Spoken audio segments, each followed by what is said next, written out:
Peace, family. It's your brother Marc Lamont Hill. Day 198 of Israel's war on Gaza. This is your brother Marc Lamont Hill once again, and we are here on the Marc Lamont Hill official YouTube channel talking about Israel's war on Gaza. As always, we are here to give you the information, the ideas, the developments, the reports that mainstream media will not offer. We are doing what corporate media refuses to do.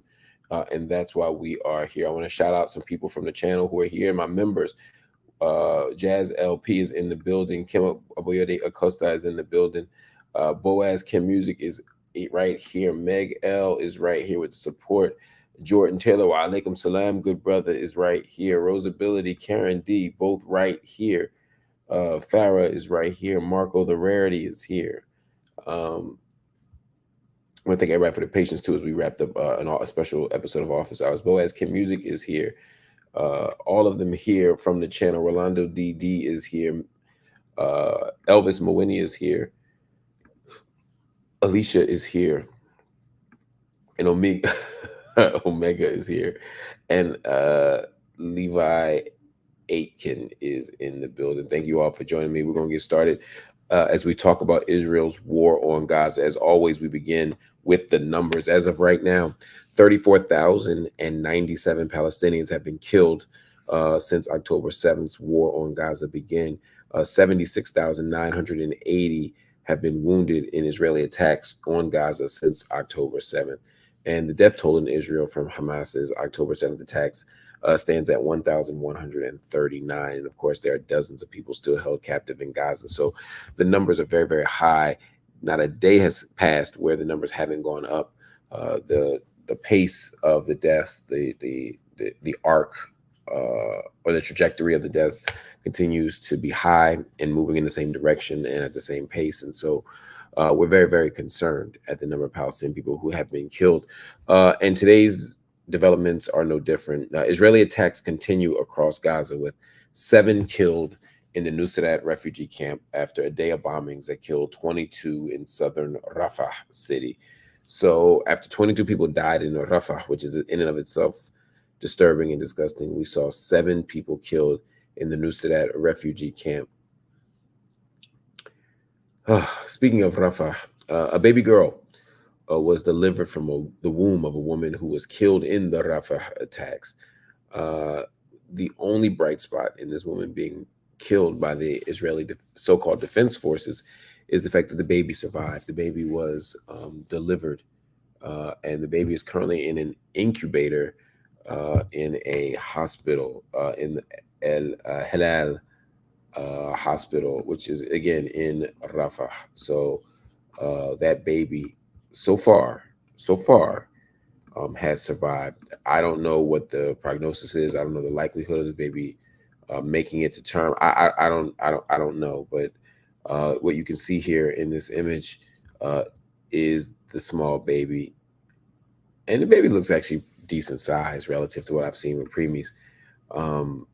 But the baby was taken from the mother to save its life, even though the mother was killed by an unlawful attack. So that's where we are with that. And it'll never stop being disturbing when babies die. It'll never not be disturbing when mothers die. It'll never not be disturbing when babies have to struggle to be born, like we see here. This is part of the crisis that's going on during this genocide. And so we'll continue to follow, we'll continue to watch, continue to monitor. But again, it will never not be painful and disturbing to see this kind of stuff. But there's more than that. Every day, we're finding more and more bodies in a mass grave that was found as soon as Israeli forces withdrew from Nasser Hospital in Khan Yunis. Initially, there were about 10 bodies in the grave that were found, maybe 20, and then there was 50. And now we see 180 bodies have been recovered from a mass grave in front of the Nasser Hospital. There's no doubt that Israeli forces did this. The question is the why, and how will they justify or explain the killing of such innocents? That's the real question. On a different note, Iranian Supreme Leader Ayatollah Ali Khamenei said what really matters is that Iran demonstrated its power in Iran's drone and missile attack against Israel. It'll be interesting to see how that gets taken up. We know that Israel was struck for the first time by Iran on its own soil soon after Israel attacked an Iranian target in Damascus at the consulate in Syria. It sounds like Ayatollah Ali Khamenei may be standing down, that we may not see any more responses to Israel, and maybe a tactical reason, maybe a strategic reason, maybe a principal reason, I don't know, or a philosophical reason, political reason, I don't know. What I know, though, is we hope not to see a full-scale regional war, and one of the ways to prevent that is for there not to be more military attacks. So we're going to hope. We're going to hope. About 15 minutes ago, the Wafa news agency reported multiple casualties after Israeli forces launched pre-dawn attacks on areas in central and southern Gaza. Now, keep in mind, in Gaza right now, it's 6:46 a.m., so this would be the time. Air raids also targeted southern Khan Yunis, but right now, we know there are multiple casualties. Pre-dawn attacks are tough. They're basically like night raids, and they're always going to be tough. So those are the big stories. Those are the big stories. There's some other developments that I want to point to, though, that go beyond just the big story. One of those things is this chart that shows the infrastructure damage in besieged Gaza. It's important that you all look at this chart and see what I see here.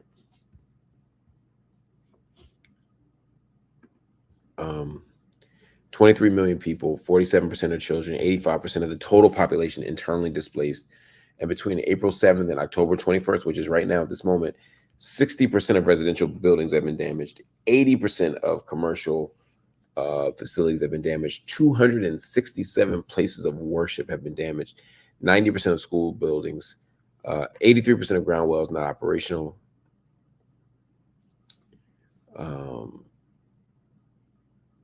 11 of 35 hospitals partially functional. I mean, what we're looking at here are the conditions, the aftermath of a material and environment of an infrastructure that is marked by a commitment to genocide. Everything is being destroyed. I mean, and it's sort of now become normal for us to say, but the idea that 60% of the residential buildings, 80% of commercial facilities, hundreds of masajid and churches, 11 out of 35 hospitals are only partially functional, and they're barely functional. 83% groundwater wells not operational. That's, again, you're starving people, you're creating dehydration situations. This is how you do it. So where we are, sadly, is in a place that's very familiar to where we were a month ago, is that everyone's displaced, everyone's homeless, everyone's hungry, and everybody's waiting for some relief. And hopefully we can get it sooner or later for the people of Palestine. I want to thank everybody for watching.